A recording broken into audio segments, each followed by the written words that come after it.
E aí, mais análise hoje? Hoje vamos falar sobre IRDM11. Eu fiquei uns 2 dias sem soltar vídeo aqui, mas era pra dar tempo de vocês sentirem saudade. Mas vamos dar uma analisadinha em como é que tá o fundo. Aqui no relatório do mês de janeiro do fundo, é um fundo que hoje o valor total dele, o valor patrimonial dele é de mais ou menos 3 bilhões. Lembrando que o fundo chegou a um patrimonial de 3,5 bi, ou seja, ele perdeu 500 milhões de reais já. E a maior parte dessa desvalorização veio por conta da carteira de fundos imobiliários que o fundo tem. A gente já comenta um pouco mais sobre isso, mas também por causa da marcação a mercado dos CRIs que ele tem. Mas de toda forma, é um fundo que perdeu muito valor, tanto a mercado quanto patrimonial. Então a gente já comenta um pouco mais sobre todas essas dinâmicas. Mas hoje, o fundo ele é high yield, tá? Não tem como você negar essa informação. Inclusive eu comentei um pouco mais dele no vídeo do RECR. Eu vou deixar aqui no card para você assistir logo depois, se você ainda não assistiu. Então vai estar aqui no card para você assistir logo depois desse aqui. Mas hoje é um fundo que, por conta dele ser high yield, ou seja, ele tem um alto risco, é um fundo que ele precisa também mensurar esse risco para poder não estourar uma bomba ou outra de uma vez na cara do cotista. Então, eles vêm seguindo com aquela política de retenção de resultados. Enfim, é basicamente uma provisão para devedores duvidosos, né? Caso alguém não pague, caso aconteça alguma coisa, caso dê algum problema, o fundo tem um resultado ali para usar. E hoje a reserva dele segue em 0,48, porque nesse mês de janeiro foi um dos pouquíssimos meses no qual ele não fez uma redução de resultado e acabou distribuindo todo o resultado que teve, muito por conta também do fundo não ter tido um bom resultado por conta da inflação que veio menor, do IPCA que veio menor, mas assim, o IPCA aumentando, o fundo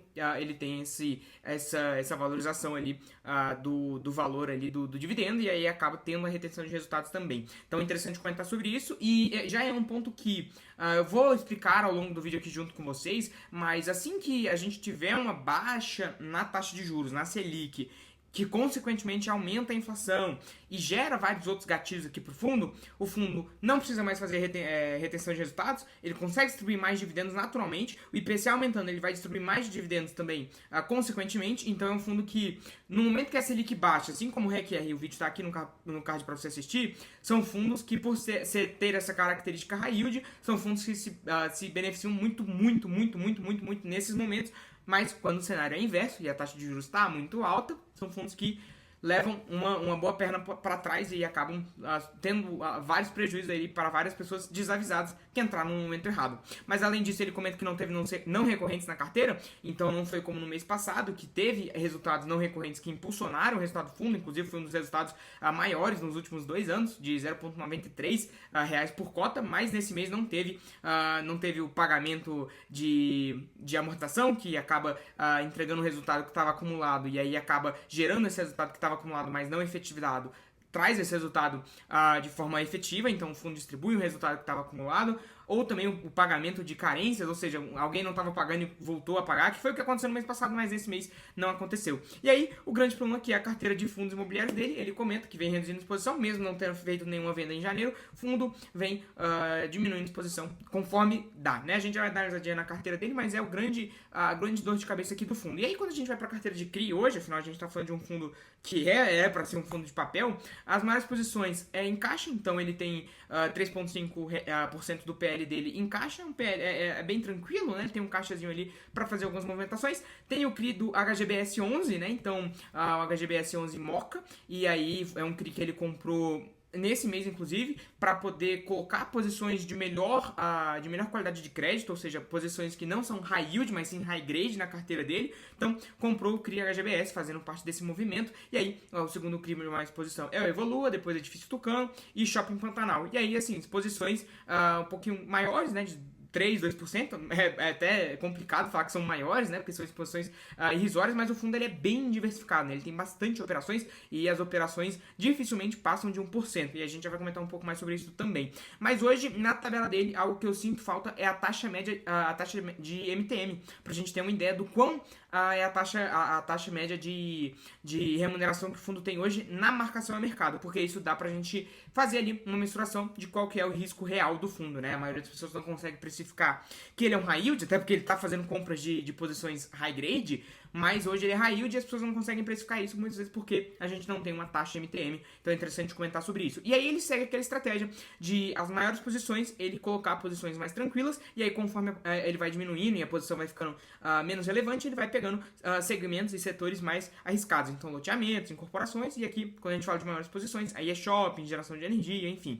E aí a gente também tem o que aconteceu no mês passado, que foi justamente a amortização de um CRI. Então o CRI, ele tem amortização acumulada, né? Ele tem um CRI, quando ele faz a amortização, ele tem um resultado de IPCA, uma correção por IPCA acumulado. E aí quando você tem o pagamento dessa amortização e o CRI acaba, ele vence, acabou o vencimento dele, aí a gente fala que você recebe esse resultado que estava acumulado, você recebe ele no dia do vencimento. E aí é interessante a gente analisar isso, só que porque isso traz um resultado maior profundo, ajuda ele, enfim. Só que se você pegar a data de vencimento, a data de vencimento mais próxima que a gente tem é só uma, que vai ser no final desse ano. Então a gente não vai poder contar muito com essa ajuda nos próximos meses aí. E aí quando a gente vai aqui para a carteira de fundo dele, que é a maior dor de cabeça, por que é a maior dor de cabeça? Porque aqui só tem pica. Aqui só tem fundo high yield e fundo que desvalorizou muito. Então a gente fala de RB high yield de toda forma, high yield sofre nos juros altos. A gente tem DEVA 11, HCTR, TORD, Versalhes, então XPPR, a gente só tem pica aqui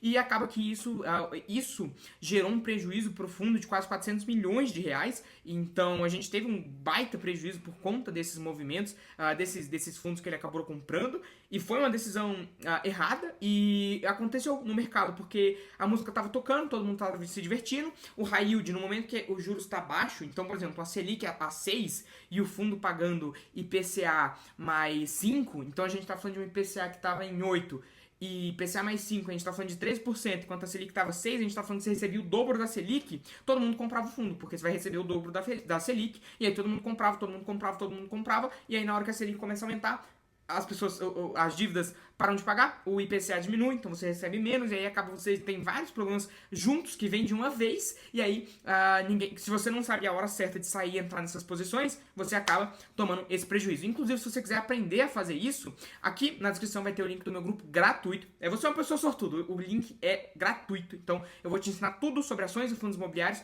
aqui no link da descrição, num grupo gratuito, que eu vou te dar aulas diariamente por um valor irrisório de R$0. Um valor assim, de R$0. Então, você vai ter um contato bem mais próximo comigo para poder tirar todas as suas dúvidas também aqui no link da descrição, gratuitamente. Fechou? E aí, então, voltando aqui, esses fundos imobiliários deram uma dor de cabeça pro fundo, só que ele vem diminuindo de exposição. E aí, a gente fala que hoje representa 15% da carteira dele, 16% da carteira dele. Então, se ele conseguir diminuir isso ao longo do tempo, é um dever de casa que ele vai fazendo num momento ruim de mercado, para quando a gente tiver uma baixa na Selic de novo, e aí a gente tiver um movimento positivo, a gente já comenta um pouco mais sobre isso também, mas é um fundo que tem bastante potencial pela natureza dele, né? E aí a gente também tem uma alavancagem que o fundo fez no atual cenário, então hoje ele tem uma alavancagem de mais ou menos 100 milhões, não é muita coisa, e o custo dela é muito bom. Embora o vencimento seja um pouquinho mais apertado, né? O custo dela é muito bom.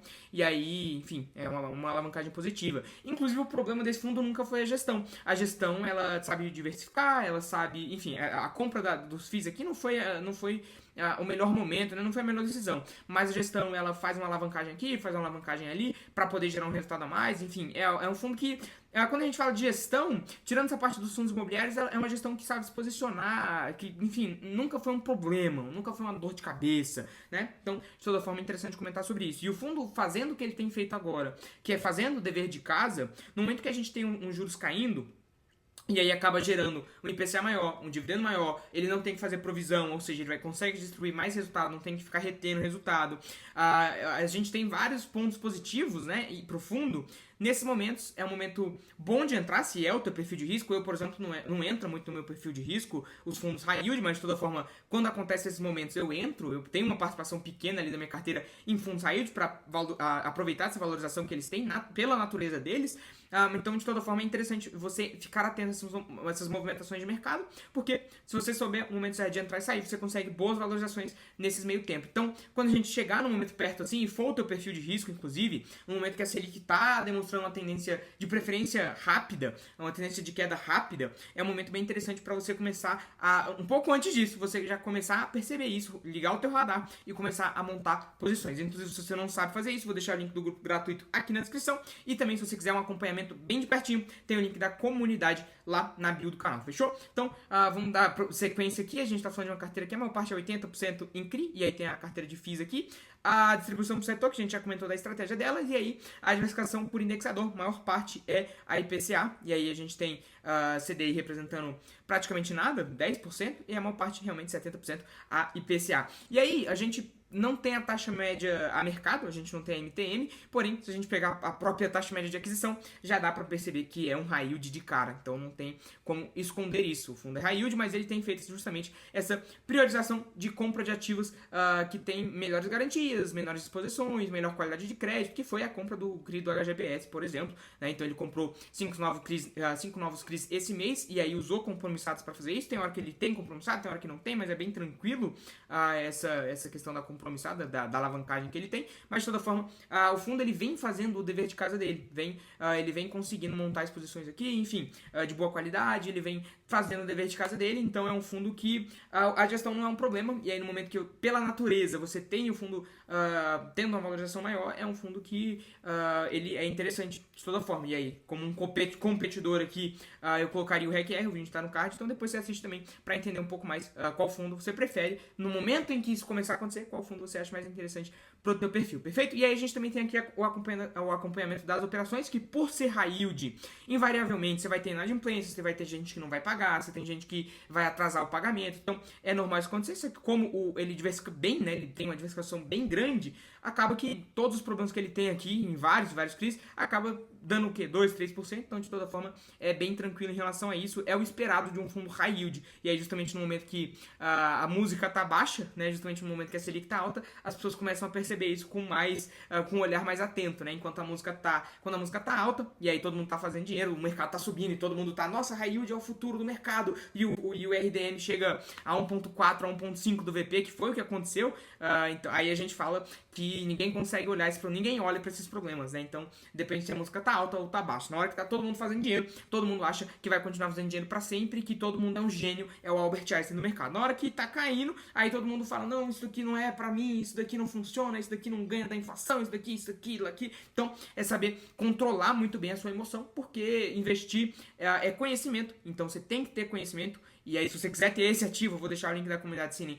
na bio e o link do grupo gratuito aqui na descrição. E você também precisa controlar as suas emoções. Então, você não pode sair fazendo...